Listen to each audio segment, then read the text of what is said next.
বাইতুল মুকাররম মসজিদের খতিব মুফতি আব্দুল মালিক সাহেব বলেছেন টাকা দিয়ে ফিতরা আদায় করতে হবে। কথা কি বোঝা গেছে কিনা? নাম ধরে এজন্য বলি, আপনারা তো কিছু মুসল্লি আছেন যারা তাদের বক্তব্য শোনেন। যাকাত আরবি শব্দ, এর অর্থ হচ্ছে পবিত্রতা। ফিতর শব্দের অর্থ হচ্ছে ভঙ্গ করা। বান্দা সিয়াম পালন করে, সিয়ামের ভুল ত্রুটি কাফফারার জন্য বান্দা ফিতরা দিয়ে থাকে। কথা বোঝা গেছে কিনা? সাদাকাতুল ফিতর 1503 নম্বর হাদিস সহিহ বুখারী।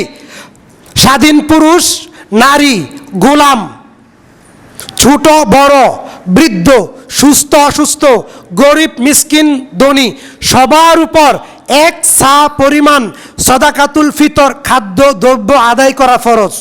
কথা বোঝা গেছে কিনা? 1503 নম্বর হাদিস বুখারী শরীফের। এক সা বাংলার হিসাব অনুযায়ী 2.5 কেজি। কথা বোঝা গেছে কিনা? খাদ্য দ্রব্য দিবেন। যেই দামের চাউল সারা বছর খান, সেই দামের চাউল 2.5 কেজি খাদ্য দ্রব্য দিবেন। চাউল, টাকা দিবেন না। টাকা দিয়ে ফিতরা আদায় করলে কাবিরা গুনাহ হতে পারে। টাকা দিয়ে ফিতরা আদায় করা সুস্পষ্ট বিদআত। আর মুফতি আব্দুল মালিক বলেছেন টাকা দিয়ে ফিতরা আদায় করতে হবে, অথচ বাইতুল মুকাররম মসজিদের খতিব। বুখারীতে হাদিস রয়েছে 9টি, মুসলিম শরীফে হাদিস রয়েছে 2টি, নাসাই শরীফে হাদিস রয়েছে 15টি, আবু দাউদ এবং তিরমিজিতে রয়েছে 8টি। মোট 41টি হাদিস কুতুবুস সিত্তাতে রয়েছে। প্রত্যেকটা হাদিসের মান সহিহ। আল্লাহর নবী সাল্লাল্লাহু আলাইহি সাল্লাম সাদাকাতুল ফিতর আদায় করতেন খাদ্য দ্রব্য দিয়ে। কি দিয়া? খাদ্য দ্রব্য দিয়ে। টাকা দিয়ে ফিতরা আদায় হবে না।